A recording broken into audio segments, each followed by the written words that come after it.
Hello and welcome to the second episode of Out of Place but Effective. In this episode, we'll be looking at German vehicles. These out of place vehicles will start with the Dicker Max and Stunder Emil. The Dicker Max is what you see in front of you. Most of the information I'll be pulling from this episode for the first little bit will be from the Tank Encyclopedia or the online Tank Museum. So, what was the intention behind this oddly shaped vehicle? Well, as you can see, we've got 4 people back here and 1 person up front. It's a 5-man vehicle. This vehicle was mainly meant for, well, surprisingly, not where it was used against the Russians. It was meant to be used against the French and the Maginot Line. The French didn't think, the Germans didn't think they'd actually punch through the Maginot Line on the first attempt. So they made this vehicle and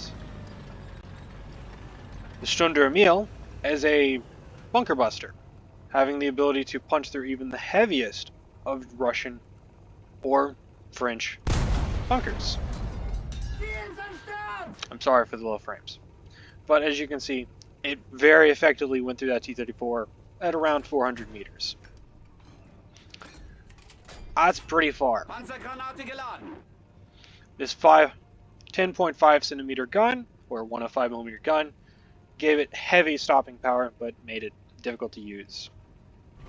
Its most staple ability was its very low depression, or gun depression, giving it the ability to peek over hills safely while at the same time engage enemy armor. The Stunder was about the same, housing a bigger gun being 12.8, so 128 millimeter gun instead of a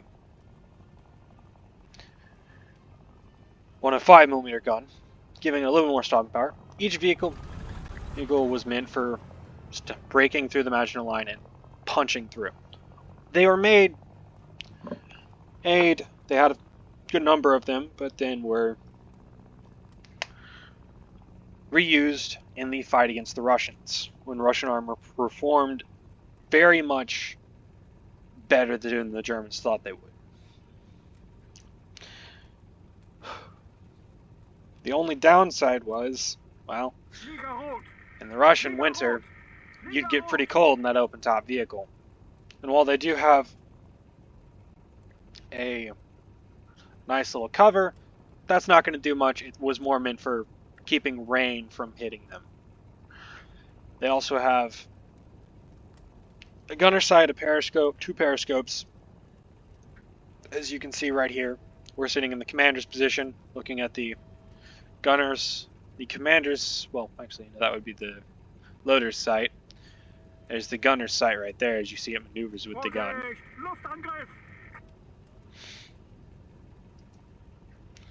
But that was our first vehicle. The reason these were made were, as I said, for the Maginot Line. What the Germans really wanted out of a tank destroyer was something fast and maneuverable, like the Stugs or the Jagdpanzers. The Jagdpanzers still didn't perform how they wanted. They were a little too fast. Too slow for their wanting, but they got what they needed. Next up, the next vehicle we have is the Marder 3. There were many different Marder variants. Most of them housed the PaK 40 field gun. Most of us recognize that PaK 40 field gun from the most time when people talk about the Germans, you hear them go, oh, the PaK 40 was so good, da-da-da-da. But the thing that made this kind of weird was it housed a 76mm gun, which not many of us use, which the Germans didn't use 76mm guns. So that would imply many of us to ask, where did this 76mm gun come from? Well, it was a converted F-22 Russian field gun that was highly effective. The mortars were mainly meant to be converted field guns, giving the Germans better maneuverability with these field guns, instead of just letting crews run around with them on their wheels, because these could be replaced, moved and replaced very quickly and very effectively. This mortar was based off the Panzer 38 gun. As you can see, the gun's still a little wobbly. We've got a 4-man crew. That gunner looks like he's breaking his back. Still, the field guns were still a little heavy. They weren't going to be as effective as they wanted them to, because these were a stopgap. These were meant to be quickly put out there, quickly adjusted to enemy maneuvers, and not really the long-lasting, like the Stunder Emil and the Dickermax, which did last a little bit longer. The reason why this didn't face is this is extremely light armor. They're not going to see a lot of deflections from any vehicle, so they're meant to be fighting more of in the sneaky, be quiet, be effective, and very quickly hit enemies from the side or the rear, or from the front if need be, from long ranges. Because as you can see, that's around, as you saw a minute ago, that's around 400 meters at that T-34, or with its angled plate towards me. So let's do that. Right through the frontal plate. So the gun was effective.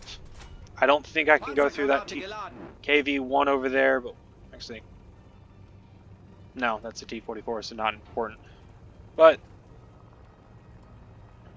it was still highly effective at going through enemy armor and being very effective at what its job was. It needed the ability to still be maneuverable, which is why they used the Panzer 38 chassis, but they also had a lot of these lying around. The machine gun was mainly for enemy infantry, because it was still just a Panzer 34 MG34 machine gun that could easily engage enemies, unlike the Dickermax and Stunder Emil, which lacked one. You had the option of carrying many different shell types, because you had heat, you had APCR, and you had the standard variant being the APCBC, or armor piercing cap ballistic, which just gave it the ability to have explosive filler. But yeah, it also had smoke, as you can see on the back. Warning.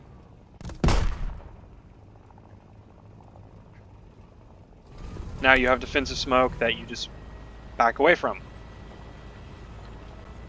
A lot of people get what smoke's meant for. It's meant to be a defensive item. You pop it, you disappear, and you come back. Back later. Gives you time to reposition. And that's what they used it for. The modder did this well. There were the other modders, but this is the only one that used this 76mm Russian gun. We have the Modder 2, which was similar to this, but a little larger. They're still using the PaK-40. The Modder 1, which is extremely weird, but was still very effective. And the 1 and 2 also lacked a machine gun with the Modder, with both of them being on Panzer II chassis and not Panzer 38s. While the Modder 3H was similar to this one, but had a more, its gun was moved further back, still on a Panzer 38 chassis. The Modder Oust, actually correction, the Modder 3H was exactly like this, but had a larger gun and still used the German PaK-40 instead of the Russian F-22. And the Marder 3 Oust M. Oust stands for and.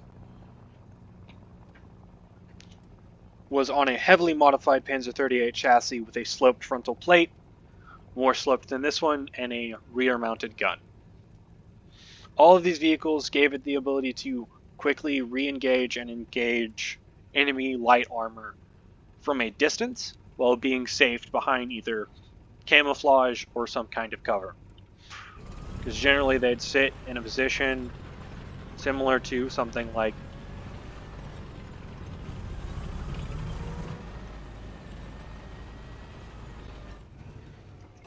this, wait for an enemy armor to come into place, and fire. That's pretty much how they'd react.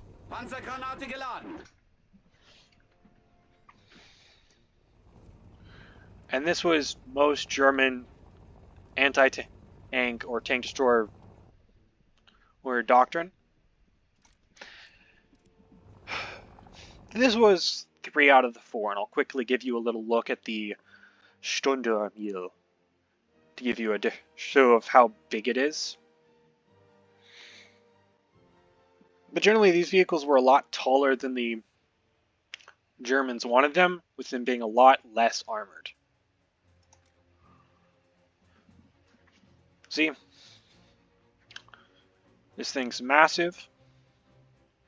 It's a lot bigger than people wanted, housing a 128mm gun, as I said. And you can see its armor value is kind of low, actually really low. And also I have been pulling from Tanks, the Definitive Visual History of Armored Vehicles by Smith Sonnet. I think I'm saying that right. As you can also see, the mobility of this vehicle, or max speed, is 25 miles per hour. That's not that great for a tank destroyer, and the Germans wanted faster. They wanted a vehicle that could quickly engage. But another odd tank destroyer that the Germans were forced to use, mainly because Porsche got a little overconfident, was the Ferdinand. Why is this thing weird? Well, let's take a look at it.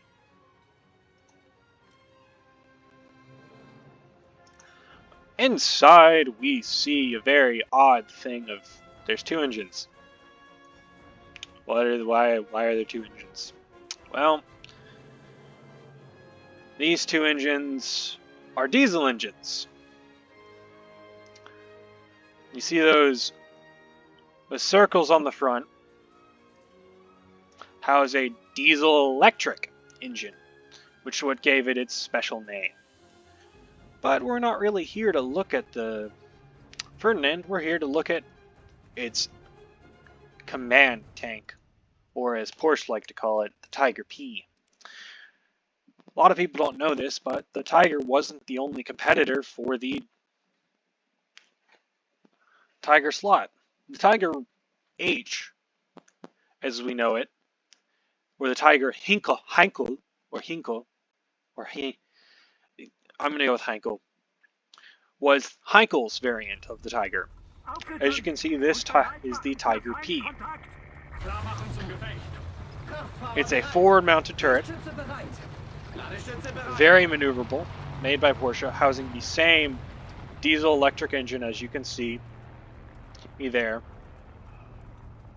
One of the biggest downsides is you do have a slower rotating turret. The German Tiger 1 had a better turret, or rotation, but you're still housing a very powerful 88mm gun. As you can see, a T-34 sitting at around 400 meters. Meters straight through the frontal plate. A KV-2 at around 800 meters. Oh, I missed the shot. I hit the mantlet, so I'm not going to go through. So I'm going to say around 600. Right through that frontal plate, going straight in and killing everyone.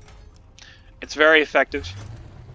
You've got decent mobility besides the turret rotation being extremely slow.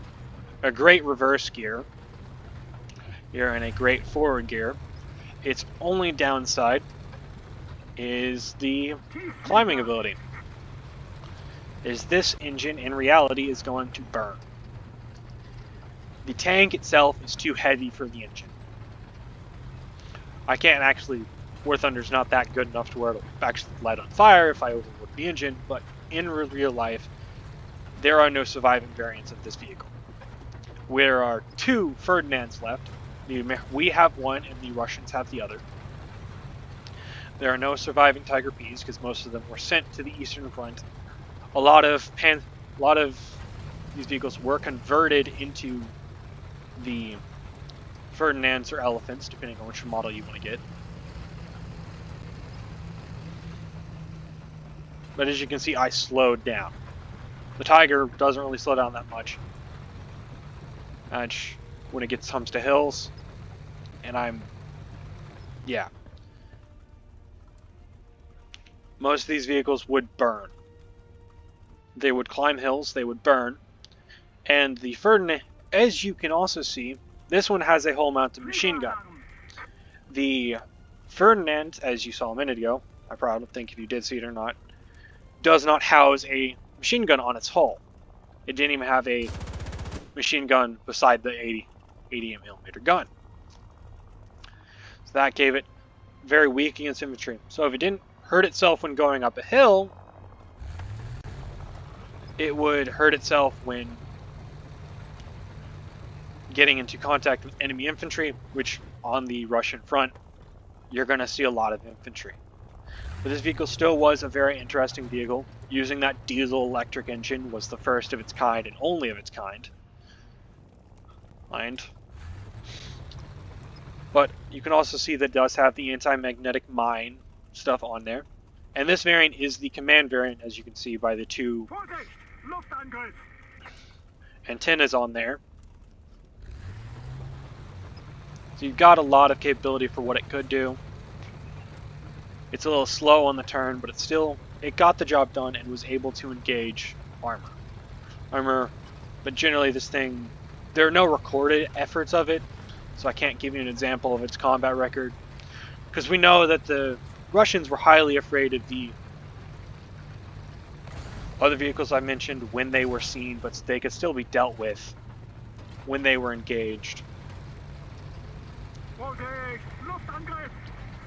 There's no recorded sightings of them or anything about them that we are privy to. There might be something in the Russian archives, or they may have been that have been destroyed, but we are not knowing for sure. So I can't give you combat data, but I can give you what this game's showing me, which it's decent enough when it's in a testing setting, but we do know it lit on fire a lot, and the Russians might have seen it and might have easily been able to destroy it, or it might have broken down on its way to Russia, but it's unconfirmed either or. I do thank you for this episode of Out of Place But Effective. So, this was the second episode of Out of Place But Effective, detailing the Germans and their effectiveness during the war. So please do, have a good day.